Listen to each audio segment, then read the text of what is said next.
Ani Bojo Tansei again. I just want to say miigwech to both Arlene and to Paul for that time spent on Nibe.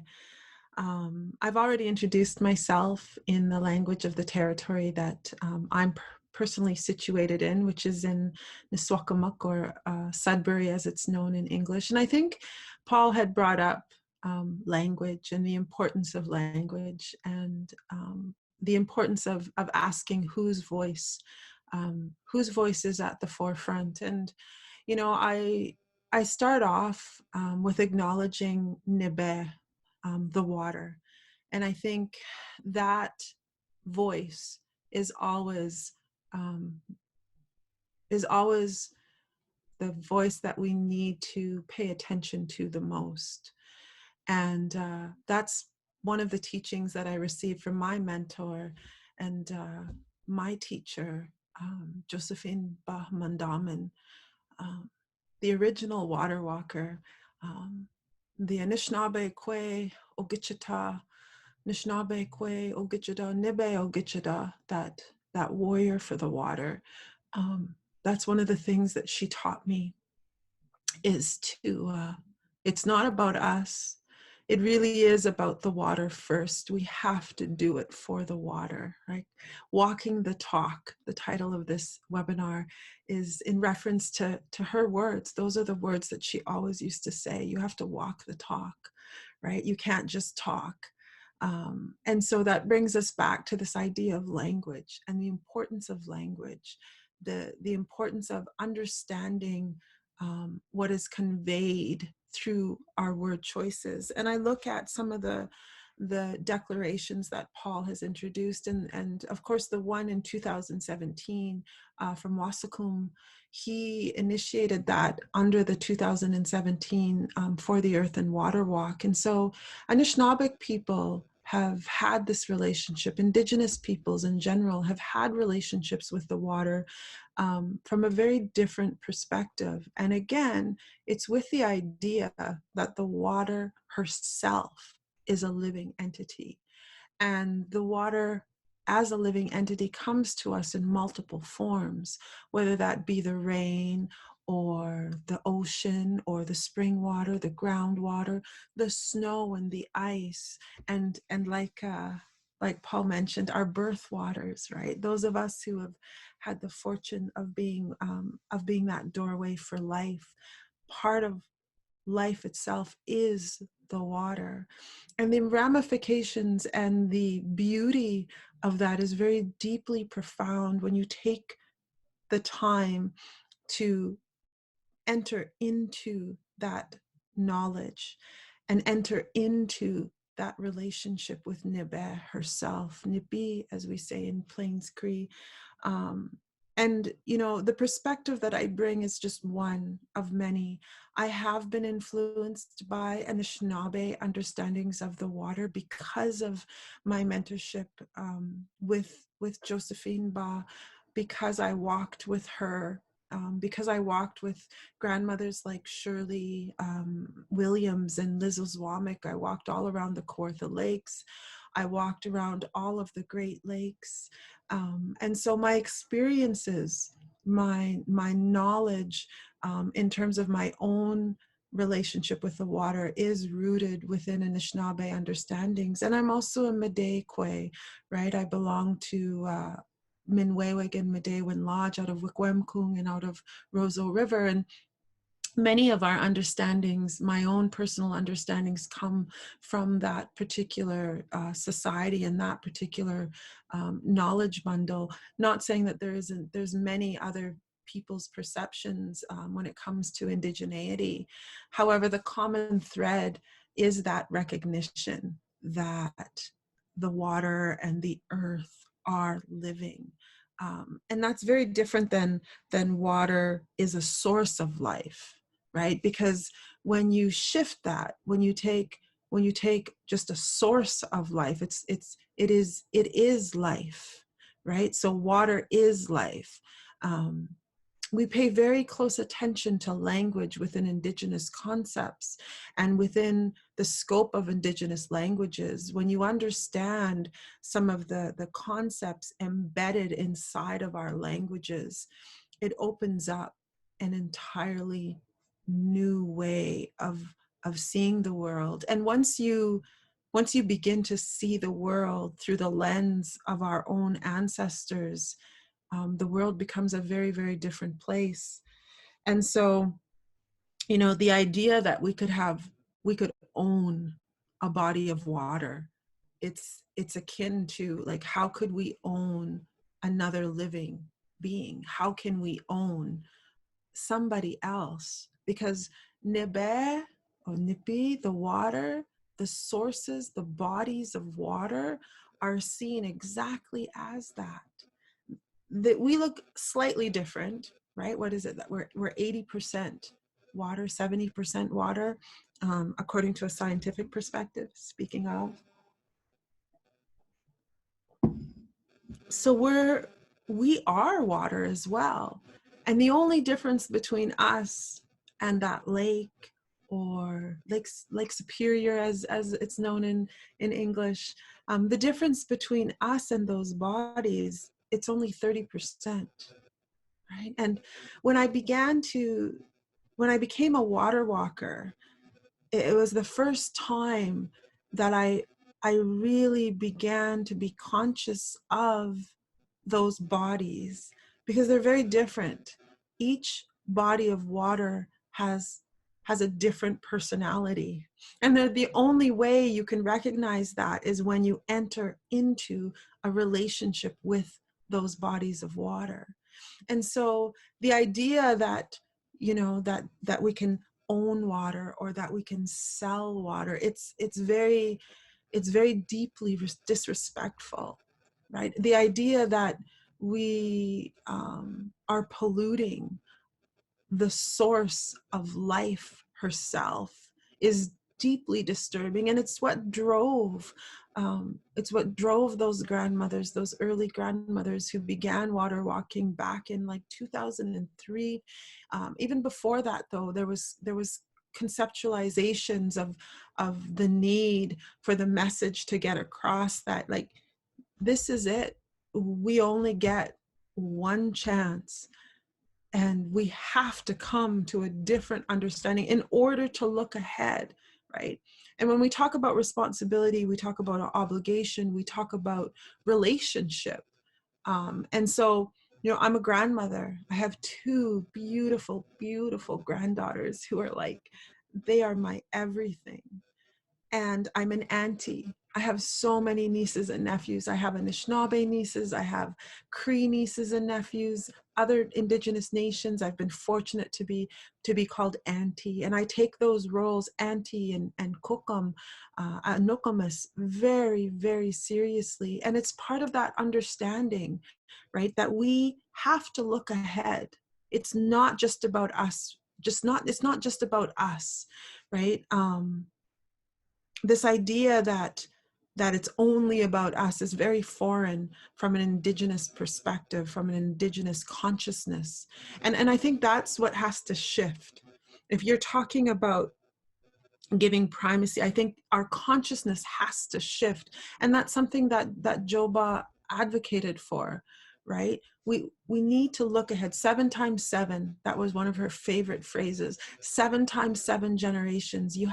7 generations ago, someone was looking ahead for us, for you, right?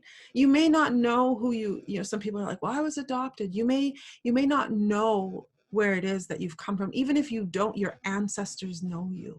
That's the beauty of our understandings. Your ancestors know you.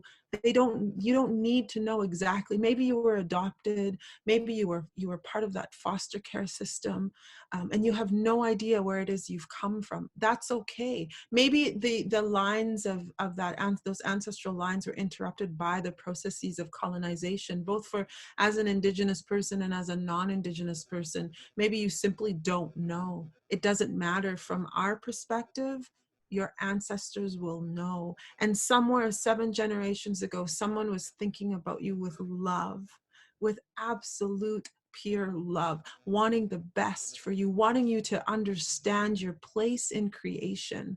And I think for me, I realized that even more so the minute that my son put my first granddaughter in my arms, and then a second granddaughter, the minute that he placed those babies in my arms, I could see ahead, right? And my love for them is beyond anything that I can imagine.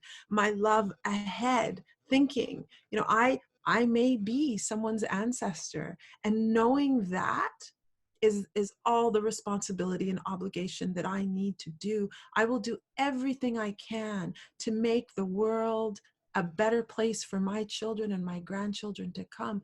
And part of that understanding is rooted in Indigenous ways of knowing and Indigenous intellectual legacies. Colonization didn't win, right? We're still here, and we're still carrying our medicine with us because 7 generations ago, someone loved us enough to make sure that we would always be able to enter into those relationships with the world around us. They gave us the tools that we would need, right, to understand who Nebe was and what happens when you enter into that relationship with her in any of her forms. One of the things that Joba, she always used to remind us, right? Like, how it storms, sometimes the snow comes and it's cold and rainy or miserable. She's like, do not curse the water. Do not be miserable. Do not, take out your frustrations on the water. Oh, this rain is horrible. I just hate this rain.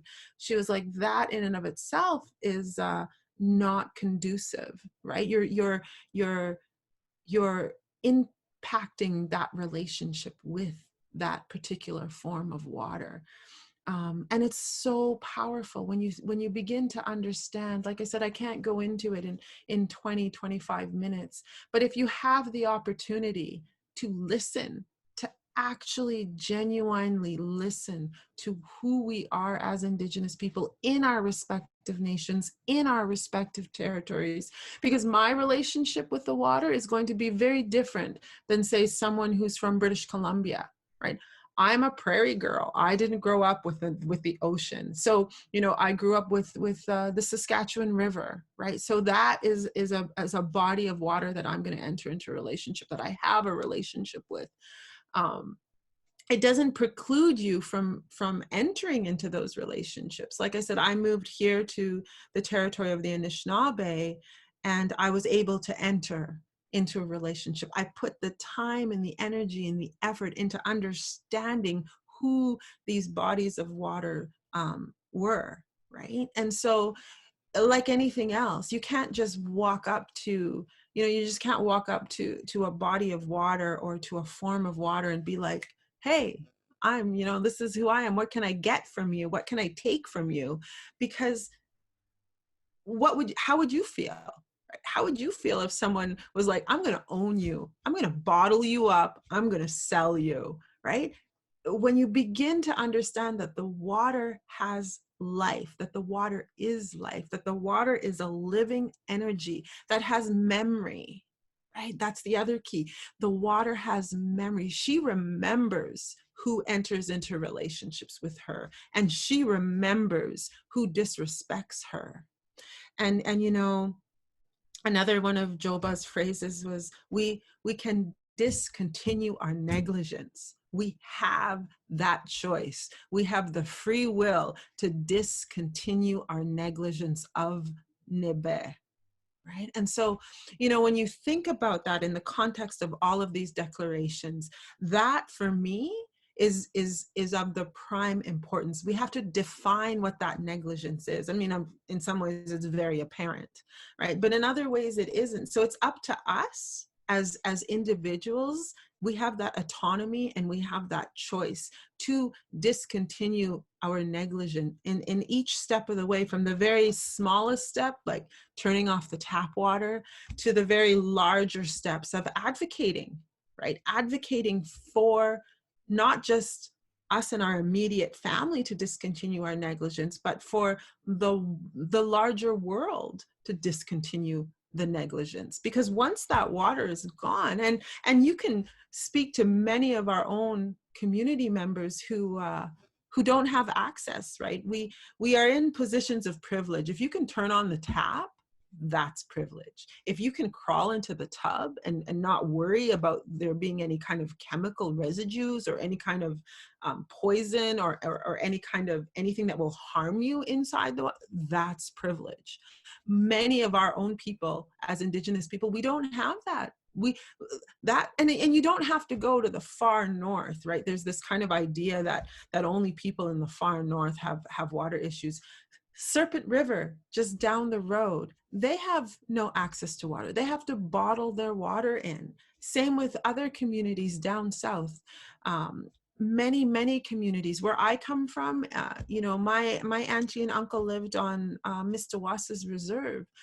There was no way you could ever drink that water, and you didn't want to bathe in it either, to be blunt, because it had left such a crust. The water was not living anymore.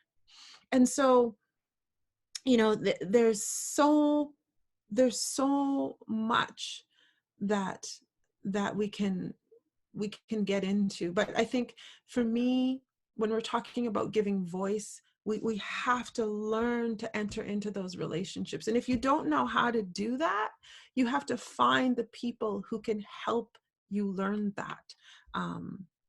Because when we're looking ahead, right? Again, that 7, going back to that 7 times 7, what's going to be left for our grandchildren, for our great-grandchildren, 7 generations from now? That is our responsibility as grandmothers, as mothers, as fathers, as aunties and uncles, right? What's going to be left? Joba dedicated her life to advocating for the water, not just water as a source or water as something to be controlled, or she advocated that water is alive, right? And I mean, when you look at science too, right, we can look at Dr. Emoto, who just confirmed and affirmed what Indigenous people have known all along. A lot of times science as it's known doesn't give credibility to our way of knowing, but we have our own systems. We've had our own intellectual systems of knowing for thousands and thousands of years, and it worked for us. We didn't have any kind of pollution. We didn't have waters that were poisoned because we knew how to enter into those relationships. And that knowledge, albeit it has been interrupted in some communities, it was not destroyed, because we're still here and we're still talking, we're still advocating, we're still trying to create those spaces for our next generations. We're trying to get people to understand just how pivotal it is for us to discontinue our negligence, as our grandmother used to say. It's when you begin to once you enter into that relationship with Nibe, there's no going back. Once you understand, right? Once you understand, and once you understand the impact that we have had as humans, not just on, because it's not just about the water herself, right? The water is connected to other entities, other beings, other life forms. For us to be so egotistical, right? To put ourselves before everything else is to me one of the most saddest legacies of colonization. Because the birds, they don't have a choice. The animals, they don't have a choice. Like if we poison, if we poison a body of water, wherever it is, we have a choice as humans. We have that choice to like bottle our, ship our bottled water in. But what choice does that leave for the entities that rely upon that life? From the smallest insect to the large, like to the bear or to the other animals. And then what are we doing to ourselves, right? Because we know, and we all know what it is. I mean, you have to look the rates of cancer, right? We are literally the only beings on earth that will destroy our own home. And so, and in destroying our own home, we're destroying the home of our future generations. And that, that's probably the most heaviest part of this responsibility, is to make people know, to make people see that. Just take a little glimpse into the future. And if that doesn't motivate you, then I don't know. I honestly, as a grandmother, I don't know how else to motivate you because I want people to be motivated. On behalf of my granddaughters, I want to motivate people to shift their consciousness when it comes to understandings of the water. And water is big business, right? We see that over and over again. And I think the most pivotal part is if we get that understanding that water is life, that water is living.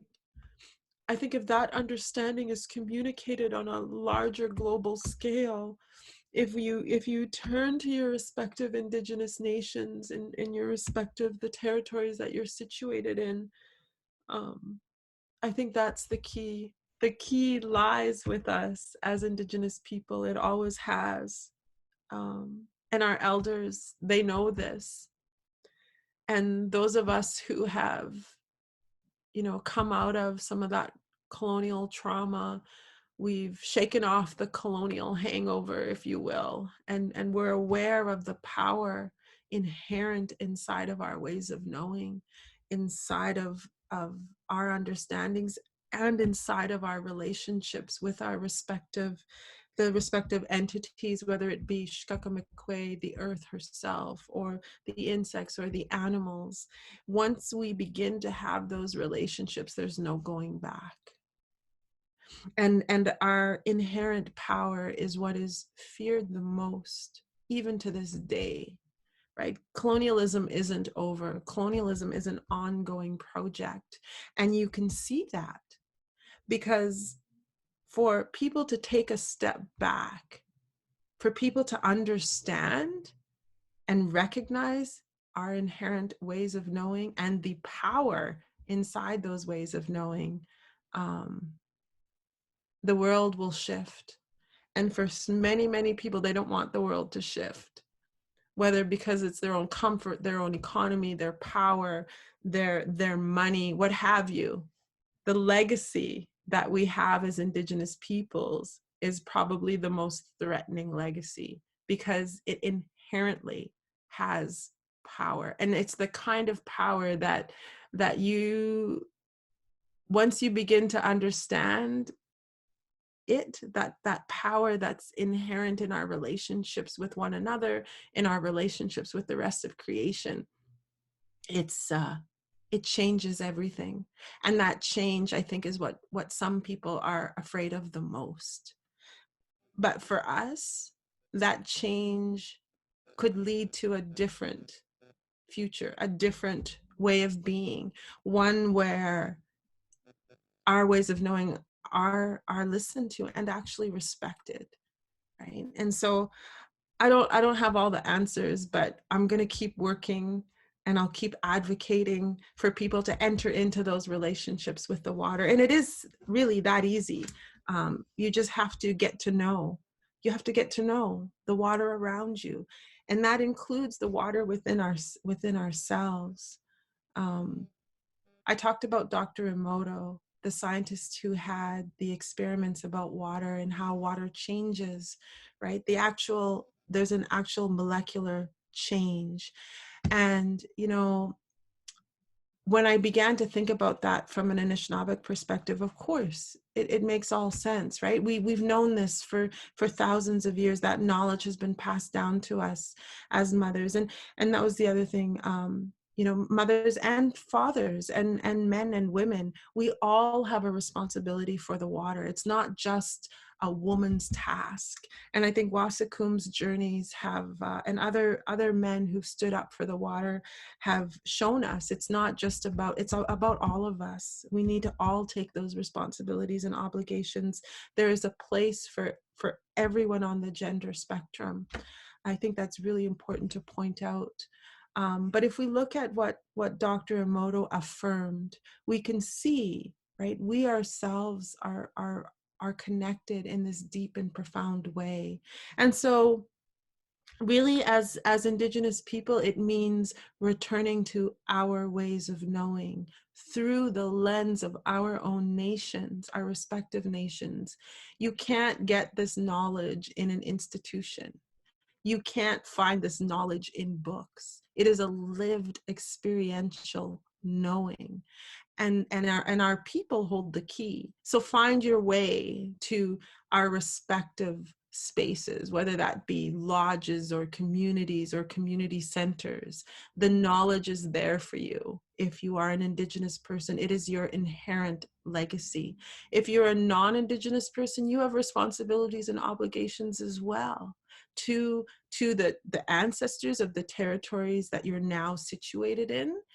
Because if you're non-Indigenous, your ancestors have come from somewhere else.